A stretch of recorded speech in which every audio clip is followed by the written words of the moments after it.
Even if he plays at guard, Peter Skoronski was 100% worth the first-round pick. I'll explain on today's edition of the Locked On Titans podcast. Let's get it.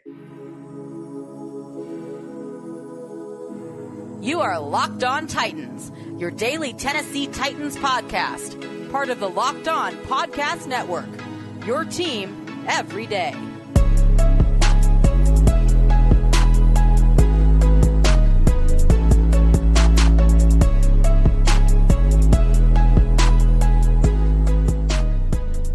Welcome to the Locked On Titans podcast. I am your host, Tyler Rowland. Titans fans, we're continuing our positional preview series leading up to Tennessee Titans training camp. We're talking about the interior offensive line, and nobody better to start with than first-round pick Peter Skoronski. Before we get into it, though, do want to thank you guys again for making the Locked On Titans podcast your first listen every day. Remember, Monday through Friday, Tennessee Titans content all year round on all apps and always for free. Make sure that you get subscribed, stay subscribed to the Locked On Titans podcast, where it's your team every day. Shout out to my everydayers out there. I know you guys haven't missed an episode of our preview series. We've talked quarterback, running back, wide receiver, tight end.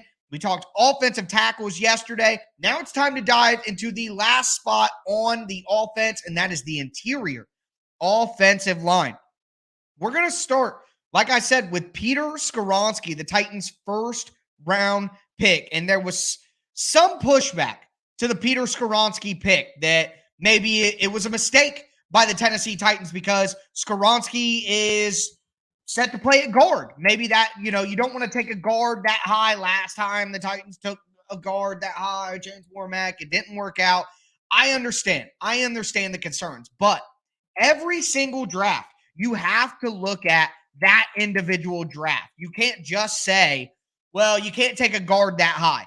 Well, the situation that the Titans were in, if you listen to what Rand Carthon said before the draft, saying that they wanted to get a blue player, a blue chip player. Well, Peter Skoronski was absolutely the right pick if that's what you were looking to get. I mean, outside of Skoronski, some people who went lower, Jahmyr Gibbs, the running back, that wouldn't make any sense. Lucas Van Ness, the edge, went to Green Bay from Iowa. I think that would have been a solid pick if the Titans got there, but I think Skoronski was a much better player. So I had Skoronski graded higher than Lucas Van Ness. Maybe you believed in Broderick Jones, the offensive tackle from Georgia, but he's a little undersized for an offensive tackle. May have to play guard eventually anyway. He's a younger player, more of a project, an offensive tackle out of Georgia. Is that what people wanted? Will McDonald, the edge rusher, got drafted super high for where I thought he was going. And after that, you're talking two cornerbacks and Emmanuel Forbes, Christian Gonzalez, Jack Campbell, Kalijah Cansey, the undersized interior defensive lineman. Jackson Smith and Jigba went at 20, and that was the only player that I would have even been okay with the Titans taking instead of Skoronski. It's the only player I would have been able to sleep at night if the Titans took them instead of Peter Skoronski at 11. So, look, I get what people are saying when they say you don't want to take a guard. To me, it's like linebacker, like running back. Maybe even you could put safety in that category at this point, but the positional value isn't there. But based on who was available and the way that the draft fell, the Titans are lucky that they ended up with Peter Skoronski. The odds are that Skoronski is going to be a Pro Bowl level left guard.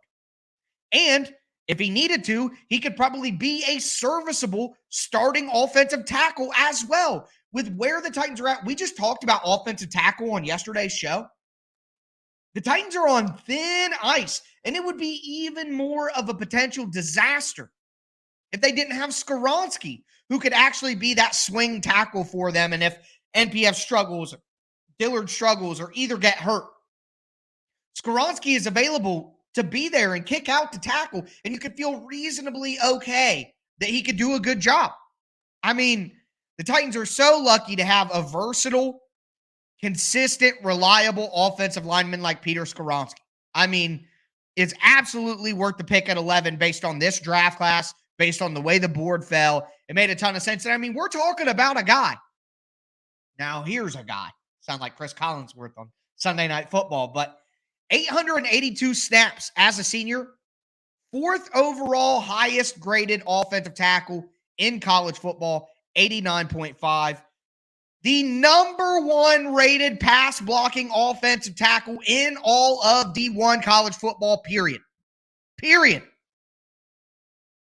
And we're talking about Peter Skoronski, who played at Northwestern in the Big Ten, who went against Lucas Van Ness, who went against Ohio State and Michigan, and these defensive lines that see people get drafted every single year. I mean, Lucas Van Ness went right behind Peter Skoronski 2 picks later. So, I mean, you could not find 1 sack, 6 pressures. The year before that, 2021, 2 sacks, 20 pressures. I mean, a little worse, but my God, we're talking about such a consistent player. And if his arms were a half an inch longer, this is a guy who might have gone top 5. So I don't care if he's a guard. I don't care if it's the 11th pick. Peter Skoronski, absolutely worth the draft pick. Absolutely worth it. And I think he's a player who's not only going to help the Titans this year, but he's going to help the Titans for a decade on the offensive line.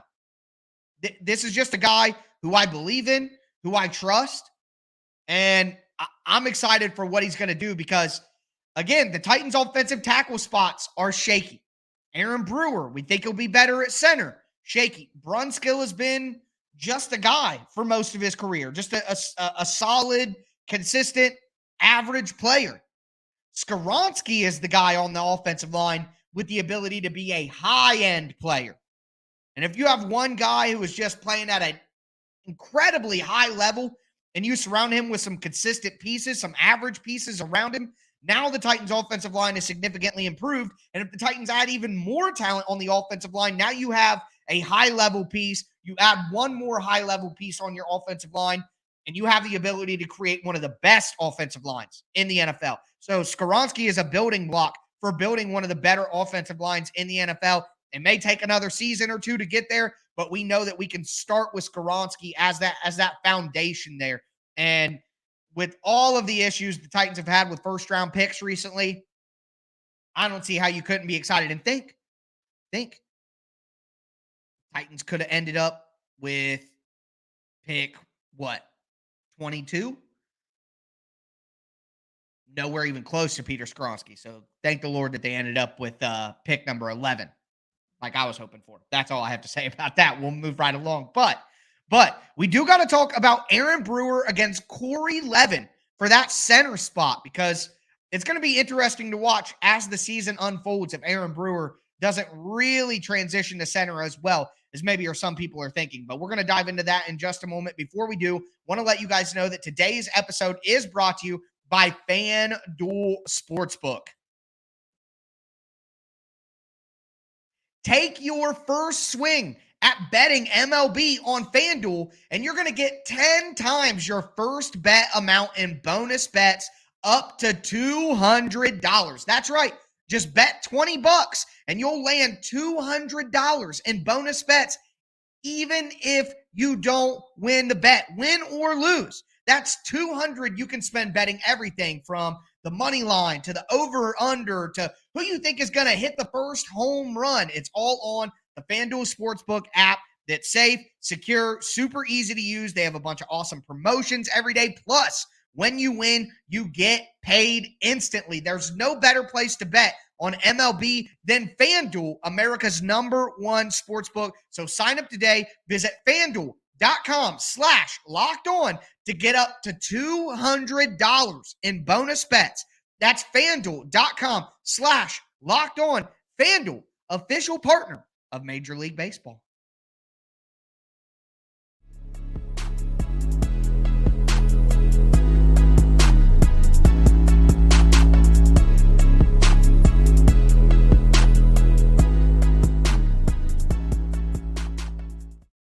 Titans fans, let's continue today's edition of the Locked On Titans podcast. We are breaking down the interior offensive line as part of our positional preview series leading into training camp. We've talked quarterback, running back, wide receiver, tight end, offensive tackle, finishing up the offense with interior offensive line. If you missed any of those episodes. Go back and check those out. Plus, going forward tomorrow, I'm going to be talking about defensive free agents that could make sense for the Titans. But next week, we are going to continue our positional preview series, dive into the defensive line, dive into the linebackers, the secondary, all of that. You're not going to want to miss it. So make sure that you stay locked in to the Locked On Titans podcast, Monday through Friday, Tennessee Titans content for free all year long on all apps. It's your team every day. Moving forward, though, Aaron Brewer versus Corey Levin.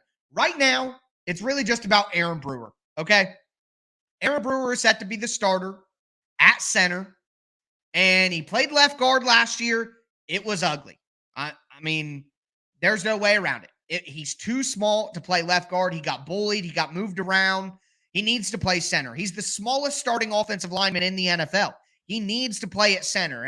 Having that advantage, not only of, being in the middle of everything where you can get more help on both sides, but when you're snapping the ball, that gives you a timing advantage, which accentuates Brewer's size and quickness advantage on defensive linemen.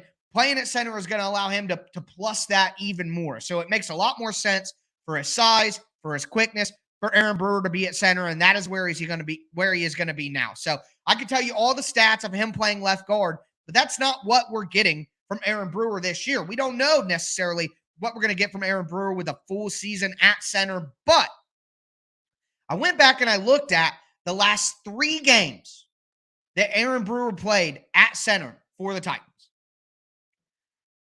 2021, he played 13 snaps during the Jets game at center. 0 sacks, 0 pressures. Not bad, right? Not bad. Last year in 2022, he played the entire game at center for the Green Bay game, best game of the year, and for the Cincinnati game. 123 snaps, 2 straight full games at center, 0 sacks, 1 pressure. Now, pass blocking isn't everything. It needs to be able to run block. But again, you're going to be able to run block better if you have an adequate passing game. And that's actually a threat. So the Titans have to get better at throwing the football. They have to throw the football more. And that's going to allow them to be better in run blocking and in the run game as well.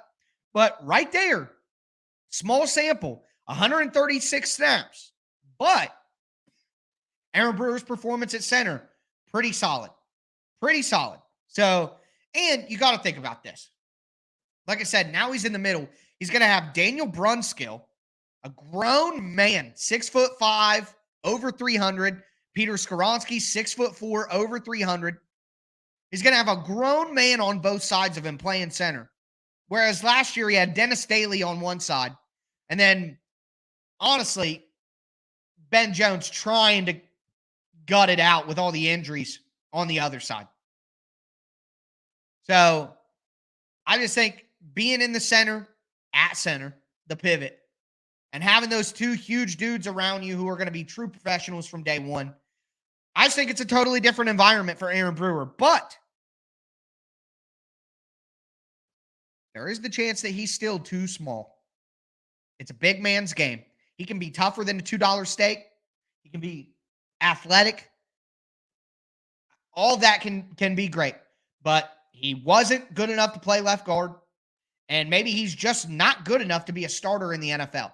In comes Corey Levin. Levin's played in 45 games in his career, all with the Titans. Spent some time elsewhere, but didn't actually get on, the active game day rosters there.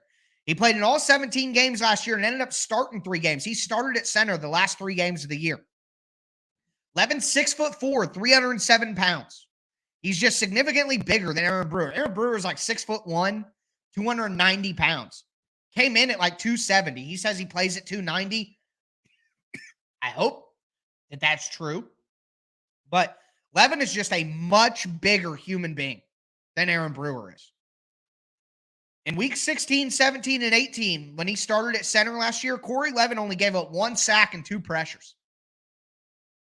In the game against Dallas, he was flat out awesome. Great grades across the board. He did have 17 snaps against Buffalo as well in week 2. 0 sacks, 0 pressures, 77.2 pass blocking grade.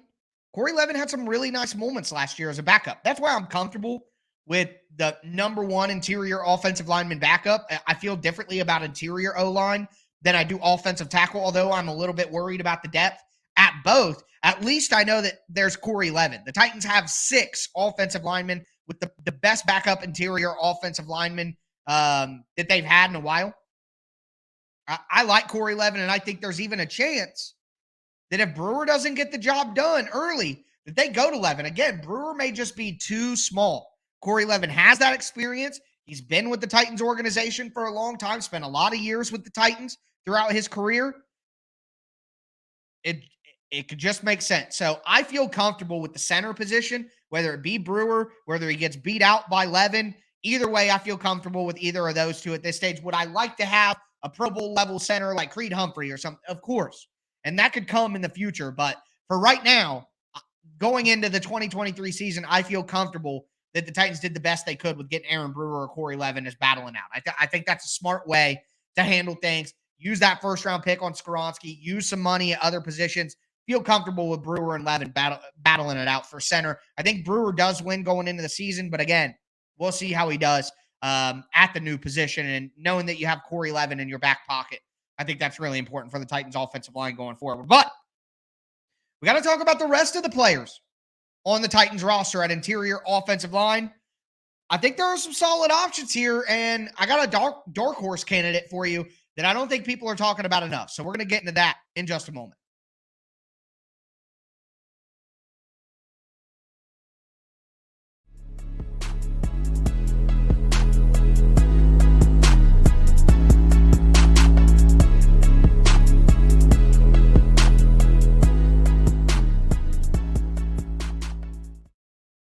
Titans fans, we are going to cap off today's edition of the Locked On Titans podcast, breaking down the interior offensive line group for the Tennessee Titans. We talked about Peter Skoronski and why I think it's obvious that he was worth the first-round pick. Talked about the center battle between Aaron Brewer and Corey Levin and who could step up there. Now I want to talk about the rest of the interior offensive line group on the roster and a dark horse who I think could make this team and make an impact. Before we get into it, I do want to thank you guys again for making the Locked On Titans podcast your first listen every day. Remember, tomorrow, defensive free agents. We're going to talk about some guys who are still on the market who could make sense for the Titans before next week we get into our defensive positional breakdown. We're going to talk interior D-line, edge, linebackers, safety, cornerbacks, talk a little special teams maybe as well. So make sure that you stay locked into the Locked On Titans podcast for your Monday through Friday daily Tennessee Titans content for free on all platforms. Talking about the rest of the group. So you have Jamarco Jones, who was out all last year with injury. And, the most that he did last year was basically fight Taylor Lewan before practice. Taylor Lewan even talked about it on Twitter. Said he gave him a 5-piece combo before practice one time. I guess they're all good, but going to need you to hit some other people this year. Jamarco Jones. Dylan Radins, like I said on yesterday's show, everydayers will remember, and everydayers will know how I've talked about Dylan Radins all offseason. He tore his ACL in week 15. Mike Vrabel effing hates the kid. So, I'm just not counting on Dylan Radins for anything. I'm just really not factoring him in. He's going to start the season on PUP, most likely. Miss the first 4 to 6 games. I just don't think the Titans can bank on him for much right now. Outside of that, you have Jordan Roos, who played some in spot duty last year for the Titans, and it was not good. So I think Roos is a practice squad player, but a guy who the Titans feel comfortable with, and he's going to give them a good look in practice, and he's going to work hard, and all those things that Mike Vrabel loves. So I like Roos, but I like Roos as a practice squad guy. The Titans have waived him and brought him back before, so he's clearly not, someone hot, a hot name on the market around the NFL. So I think they could get Roos back to the practice squad. See here, James Epi. I think I wrote down the name wrong. I'm not even certain that that's a real name. No, just kidding. They brought him in as part of their undrafted free agent group, but whatever. Moving right along. The name that I want to mention here as a dark horse to make the roster is Xavier Newman-Johnson. Okay, so only played 4 snaps last year. He played him against Dallas. 67.4 run blocking grade. All 4 snaps he was blocking in the run, so no pass blocking stats. But you go back to Xavier Newman in college when he played at Baylor. 0 sacks allowed in 2021. Only 5 pressures. In an entire college season, 0 sacks and only 5 pressures. He's 6'2", 300 pounds, so good size. He played a little bit of center during practices, played a little bit of guard as well.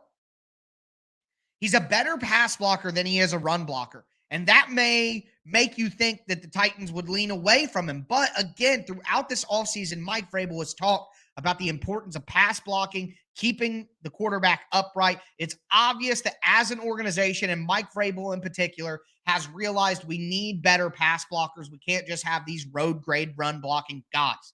We need guys who can protect in the pass, okay? Just not good enough pass protection for the quarterback. You're going to get Tannehill hurt, and Mike Vrabel knows that that's how you get losses, okay? So Xavier Newman-Johnson is a much better or I wouldn't say much better, but he's a better pass blocker right now than he is a run blocker. So if he can improve in the run blocking, use his athleticism, use the Titans system to put himself in good positions, I think he's a guy who could play some ball this year. I think he makes the roster. Like, I would take Xavier Newman-Johnson over anybody else that the Titans have on the interior. Jamarco Jones maybe withstanding. You get Jamarco Jones, Corey Levin, Xavier Newman.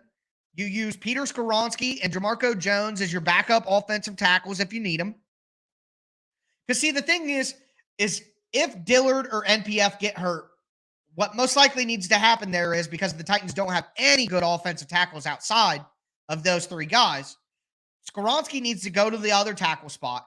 And then because your interior offensive linemen in your depth are better than your depth at offensive tackle, I would rather kick Skoronski out to tackle and move Jamarco Jones or Xavier Newman or Corey Levin into the starting lineup at guard or on the interior, rather than trying to get one of the backup offensive tackles we talked about yesterday to come in for NPF or Dillard and leave Skoronski at left guard.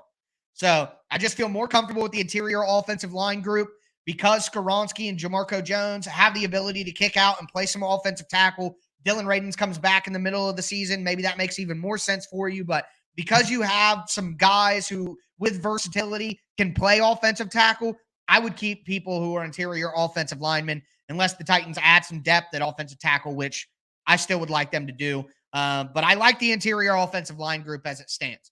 Maybe they add another veteran in there, but I would really rather see that addition come at offensive tackle than interior O-line. I feel Jamarco Jones, Xavier Newman, Corey Levin feel pretty good with the depth right there on the interior offensive line. But with that being said, do want to remind you guys that I'm going to be back with you tomorrow going over some defensive free agents who are still available before training camp. But that is going to do it for me today, folks. As always, I am your host, Tyler Rowland, and this was Locked On Titans.